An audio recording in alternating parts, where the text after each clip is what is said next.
Méthodologiquement, le communisme œuvre pour la conquête du pouvoir et pour l'élimination des adversaires. Le tout pour l'éducation progressive de la société communiste qui procède dans la destruction systématique du préexistant.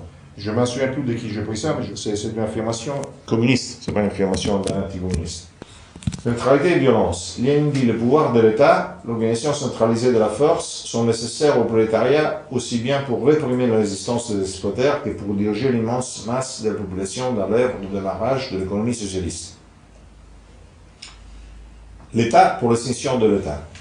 Le pouvoir de l'État, il est entendu ici comme transition, puisque pour Marx, Engels et Lénine, l'État est le produit de la manifestation des antagonismes inconciliables entre les classes, antagonismes de classes qui ne peuvent être objectivement conciliés. Et encore, le prolétariat s'empare du pouvoir de l'État et transforme tout d'abord les moyens de production en propriété d'État, mais ainsi il supprime lui-même comme prolétaire, supprime chaque différence de classe et surtout supprime l'État comme État.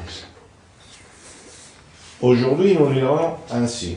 Une minorité stratégiquement subversive et idéologiquement communiste utilise l'institution publique pour imposer par les hauts, avec le fisc, les lois idéologiques, les campagnes discriminatoires de l'éducation, ses réels pré-communistes, qui portera ensuite à la suppression de l'État. C'est le cas aujourd'hui et nous pouvons tous, à chaque instant, le vérifier. Avec la force et avec les violences. L'organisation centralisée de la force, lire la répression légale des oppositions, d'ailleurs sur l'équité vis-à-vis des gens, il est très clair. Démocratie pour l'immense majorité du peuple, la répression par la force, c'est-à-dire l'exclusion de la démocratie pour les exploiteurs, pour les oppresseurs du peuple, telle est la transformation qui est subie la démocratie dans la transition du capitalisme au communisme. Et encore, à ces éléments s'ajoute l'ultérieure conquête 68 heures, la haine du père, la haine de la famille patriarcale, la cassation du mal, le sentiment de culpabilisation héréditaire, la condamnation du courage et de l'initiative, un état d'urgence et du jugement moral digne d'un tribunal suprême. À travers la situation des bandes, l'organisation de la violence nécessite un histoire à part. Chaque fois qu'une minorité bolchevique s'est emparée de part du gouvernement, elle a déclenché la terreur aussi bien institutionnalisée qu'avec l'utilisation de bandes terroristes et de sicaires. Le modèle plus emblématique nous a été fourni par le Comité de libération nationale de partisans italiens qui, en plus de frapper systématiquement tous ceux qui œuvraient dans le camp pour éviter la guerre civile, a parsemé la péninsule de bombes. Même chemin dans les années 70, durant lequel le massacre et le terrorisme encadrent en Italie par les principaux comités d'intérêt. Ici, les sanctuaires internationaux fournis par Kissinger à la Commission fédérale et cela. Le terrorisme de la rue est l'immanquable compagnon de route du messianisme communiste depuis le siècle XIX. Lénine est contraint à les combattre, mais il ne le fait jamais contre le terrorisme en soi, mais contre sa spontanéité. Le fait qu'il n'est pas contrôlable, qu'il n'a pas une objectivité d'action. À partir de 1917, la terreur, donc le terrorisme, apparaît dans un ajustement organique objectivement encadré et n'est plus spontanéiste, elle devient scientifique. Donc Lénine attaque la terreur spontanéiste pour favoriser la terreur scientifique. C'est une question de méthode. Le terrorisme scientifique aujourd'hui, de nos jours, cet aspect qui revient important stratégique, vu l'inefficacité des médias qui peuvent induire un état de terreur sans besoin de fusion de sang et de nouveau alimentés. Donc je veux dire, à la limite, on n'aurait même pas besoin aujourd'hui de faire des actes de terreur pour créer la terreur. Mais de toute façon, on le fait aussi pour d'autres raisons, mais je veux dire, l'important aujourd'hui, ce n'est pas le réel, l'important aujourd'hui, c'est la sensation, l'impression. Donc on peut créer des réalités virtuelles, on le voit très bien dans Facebook, c'est plus important que le réel. Donc le terrorisme aujourd'hui passe surtout sur l'imaginaire, mais il est quand même accompagné par le réel pour des raisons X, Y, Z, c'est un nombre du bas. Depuis qu'est montée au gouvernement une minorité subversive en plan trotskiste, on remarque un renouveau de l'activisme anarchique, antifasciste et de lanceurs de bombes. On ne parle pas de la Grèce où les gauches ont déjà tiré 2 fois avec les Kalachnikov, une fois contre le Parti Socialiste et une fois contre la police en dernière semaine. Kalachnikov, hein, et qui font les manifs avec la pistolet en main. La terreur est ensuite assurée par un ennemi externe organiquement lié à la minorité du pouvoir mondial, le djihadisme. Donc le djihadisme a un rôle fondamental pour le maintien du système.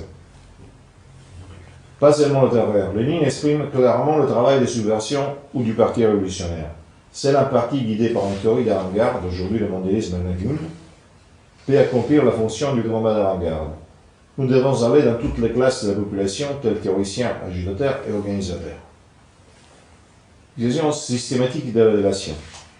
L'agitateur s'efforce de donner en masse une seule idée, s'efforce de susciter les mécontentements, l'indignation. Il doit procéder par la dénonciation publique. Et là, tous les exemples contre Berlusconi, contre les fascistes, contre les sexistes, contre les xénophobes, contre les fumeurs, contre les machos, etc.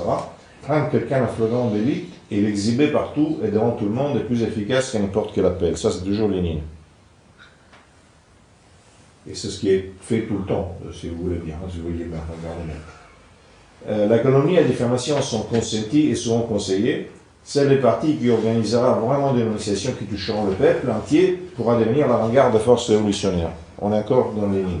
Et on est dans la toile, la logique à toile du bois. Hein. De quelle façon sont-ils structurés? Cette lutte doit être organisée selon les règles de l'art par des professionnels de l'action révolutionnaire. L'organisation de révolutionnaires de profession est indispensable pour accomplir la révolution politique. Ceci doit être composé d'hommes dans la profession et l'action révolutionnaire. Voilà, donc le sujet dans la magistrature, le volontaire d'aller en Angers, assume exactement ce rôle de professionnel de l'action révolutionnaire. Et puis bon, il y a d'autres, il y a celui dans la presse, etc.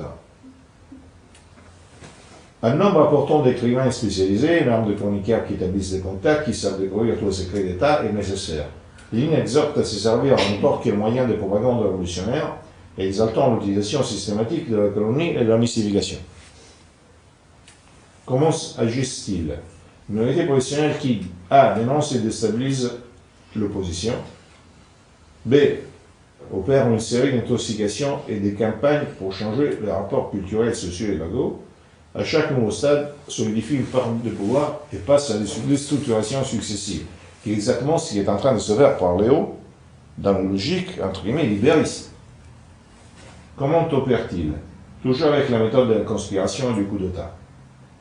Historiquement, le communisme est arrivé au pouvoir démocratiquement en gagnant les élections qu'en Tchécoslovaquie après la guerre, mais ça n'a même pas tout à fait vrai parce qu'ils ont gagné les élections après avoir fait un coup d'État.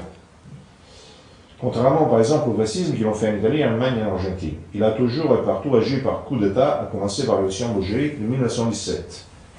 Lénine ne le nie pas. Il soutient seulement que réduire l'action communiste à un complot est réducteur, pas qu'il est faux.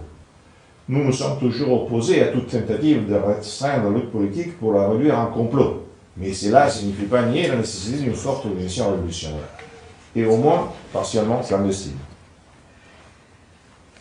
Sur ce putschiste en Italie, cette minorité procède de trois putschs successifs. Première phase, 62-65, les premiers centres gauche et composantes trotskistes amenaient l'appareil État italien, éducation, santé, énergie économique, politique. Seconde phase, 68-69, la mystification 68 heures a introduit une déstructuration psychologique collective. Troisième phase, 1973-81, la double action du Parti communiste et des années de plan ont produit la déstructuration de la politique étrangère énergétique italienne et la privatisation de la Banque d'Italie. Ces trois phases ont été suivies par la réaction populiste craxiste en référence à Bettino Craxi, qui a interrompu le processus mais ne l'a pas renversé. La quatrième phase, 93-94, est présentée par la gestion communiste du gouvernement, la vente au rabais des actifs italiens et britanniques, bloquée par la réaction de Silvio Berlusconi et Umberto Bossi. Cinquième phase, 2011-2013, avènement du gouvernement de banquiers pour modifier les relations internationales italiennes pour la rendre esclave de la dette étrangère. Sixième phase, un acte, à partir de 2013, une révolution trotskiste par Léo, accompagnée des plans Morgenthau pour la destruction de l'Italie. Il y a donc une attente objective et consciente entre communistes et financiers mondial. Mais c'est plus que ça, ils possèdent une véritable identité commune. Alors, ça, c'est la situation en général. Maintenant, je pense que c'est fondamental, parce que tout le monde dit que le communisme est fini, blablabla. Tous les gens qui disent ça n'ont pas lu les manifestes ou n'ont pas réfléchi sur les manifestes. Parce que quand on lit les manifestes, il n'a rien à voir avec les communistes militants. Le manifeste est très clair. Pratiquement, le but du manifeste, c'est de détruire l'État, détruire les frontières, détruire la religion, et détruire la propriété privée, mais en expliquant que par privé s'entend personnel, pas la propriété des traces. Et il ajoute encore que même si le but est l'égalité sociale ou la justice sociale, on ne pourra jamais y arriver. Donc, que l'État ne s'occupera pas d'arriver à ceci, ni un truc salarial, mais imposer cet échange de route, qui est en train de se produire un peu partout. Mais que nous avons eu, il y a des moments d'arrêt qui sont dus par plusieurs éléments, y compris le fait qu'il y a des contre-offensives. Donc nous avons eu des moments dans lesquels, par exemple, en Italie, c'est Craxi et Berlusconi. Nous avons eu des moments où c'était plus ou moins freiné à niveau mondial, pas freiné. Il y a eu d'autres positionnements au niveau mondial. Par exemple, Nixon, qui par hasard, il a été complètement, il a été démangé. Et Reagan, mais Reagan que passe pour celui qui s'est opposé à la mondialisation, en fait, etc.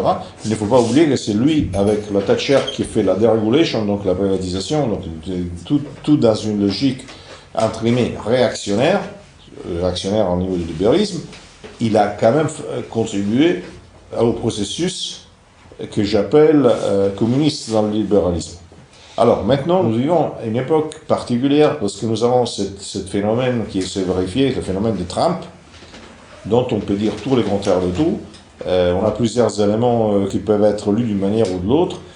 Je pense qu'il y a une différence entre le sentiment pro-Trump, les gens qui sont avec Trump, etc. Ce n'est pas le moment de faire un million de choses qui n'est pas encore arrivé.